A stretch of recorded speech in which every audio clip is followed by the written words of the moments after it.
Hello friends. तो देखो आज আমি বানাবো ডিম আর আলুর তরকারি। তো আমি ডিম আর আলুটাকে ভালো করে ধুয়ে সিদ্ধ চাপিয়ে দিয়েছি। এটা গরম হয়ে গেছে জলটা, এবার সিদ্ধ হবে। আর এদিকে দেখো আমি মশলা নিয়ে নিয়েছি, একটা পেঁয়াজ, 5-7টা কি 8টা কাঁচা লঙ্কা, 5-7 কোয়া রসুন আর এতটুকু আদা। এটাকে আমি গ্রাইন্ডিং করে নেব, বা এটাকে আমি এখন ধুয়ে রেখেছি, এটাকে আমি এবার মিক্সিতে পেস্ট করব। আর এতে দিয়ে দেবো দেখো এতটা জিরে, আমি জিরেটাকে ধুয়ে রেখেছি, এই জিরেটাকে দিয়ে আমি পেস্ট করে দেবো।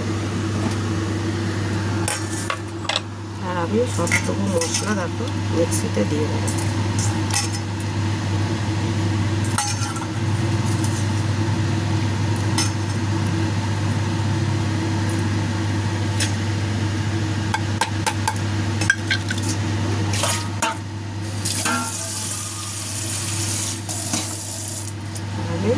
জল দিয়ে দেবো একটু সামান্য, দিয়ে এটাকে ঢাকা দিয়ে এবার মিক্সিতে গ্রাইন্ডিং করে নেবো। তো দেখো ডিমটা কিন্তু ফেটে ফেটে গেছে, দেখতেই পাচ্ছ তোমরা, এদিকেও ফেটে গেছে। এদিকে আলুটাও হয়েছে সিদ্ধ। আলুটাকে তুলে এবার ভাজা যাবে, একটু শক্ত শক্ত থাকলে আলুগুলোকে তুলে ভাজতে সুবিধা হয়। তো দেখো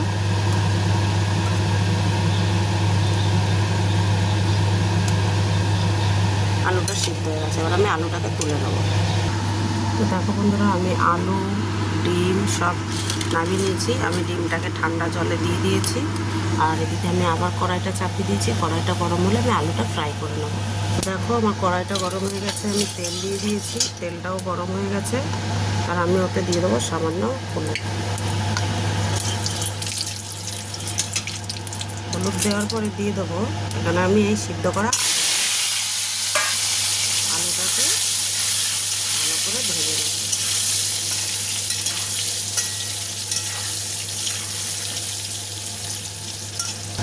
তো দেখো বন্ধুরা, আলুটা আমি সুন্দর করে লাল লাল করে ভেজে নিয়েছি। আর এখানে আমি ডিমটাকে ছুলে নিয়েছি, ডিমের খোসা পুরো ছাড়িয়ে নিয়েছি। ডিমটা ফ্রিজে ছিল বলে দেখো সিদ্ধ হয়েছে, কিন্তু খোসা অর্ধেক উঠে গেছে ডিমের। আর আমি আলুটাকে নামিয়ে দেবো। দেখো আলুটাকে নামিয়ে নিয়েছি, কড়াইতে অনেকটা তেল আছে, এই তেলে আমার ডিমটা ভাজা হয়ে যাবে।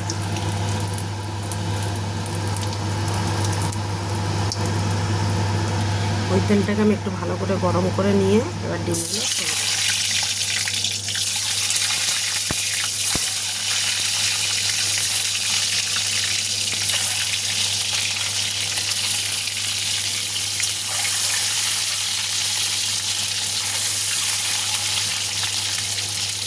দেখো ডিমটা আমি ভেজে তুলে নিয়েছি, আমি ওই কড়াইতে আর একটু তেল দিয়ে দিয়েছি।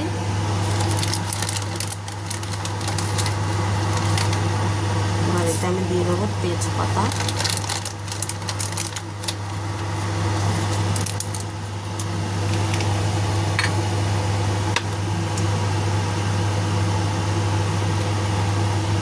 আর দিয়ে দেবো গোটা জিরে।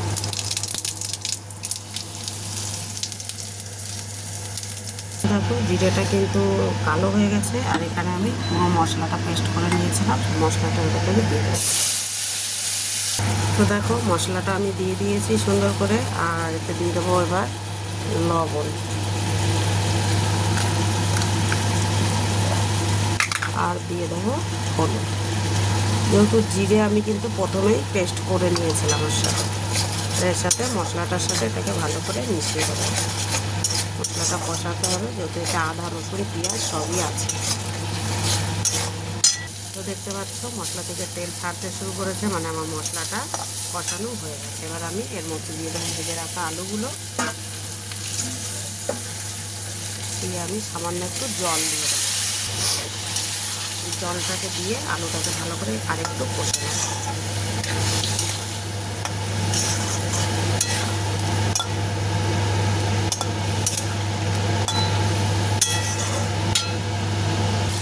তো দেখো মশলাটা আলুর সাথে আমি কষে নিয়েছি সুন্দর করে, এর থেকেও কিন্তু তেল ছাড়তে শুরু করেছে।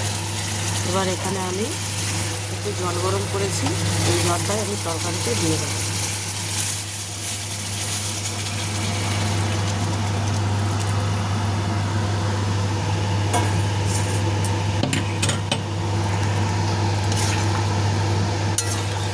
যেহেতু আলুটা সিদ্ধ করে ভেজে রাখা, তাই এতে ঠান্ডা জল দেবো না, তাতে আলুটা ঠান্ডায় শক্ত হয়ে যেতে পারে, তাই আমি গরম জলটা ইউজ করি। তোমরা দেখতে পাচ্ছ আলুটা কিন্তু আমার সিদ্ধ, একদম সিদ্ধ করে ভাজা। তোমরা তো জানোই, এটা আমি দেখিয়ে দিয়েছি। ঝোলটা ফুটে গেছে, এবার আমি ভেজে রাখা ডিমগুলো এতে দিয়ে দেবো। দিয়ে দিলাম। এবার আর একটু কিছু টাইম হবে। তো দেখো আমার কিন্তু ডিমের ঝোলটা রেডি হয়ে গেছে। এবার এটা আমি দিয়ে দেবো গরম মশলা। গরম মশলা দিয়ে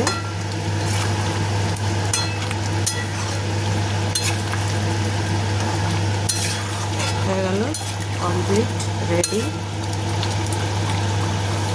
আমি একটা দুটো আলু এরকম করে গালিয়ে দেবো, একটা দুটো আলু এরকম করে খুন্তি দিয়ে গালিয়ে দিতে হবে। যেটুকু ঝোল আমার লাগবে, আলুতে আরও ঝোল টেনে নেবে। তো তরকারিটা রেডি, এবার নামিয়ে দিয়ে দেখাচ্ছি। আবার দেখো আমার কিন্তু তরকারিটা একদম রেডি। তোমরাও যদি এরকম একটা রেসিপি বাড়িতে এরকম তেল তেল মশলাদার ডিমের ঝোল খেতে চাও বা ডিমের কষা, তাহলে এরকম একটা সবজি বানিয়ে নিও।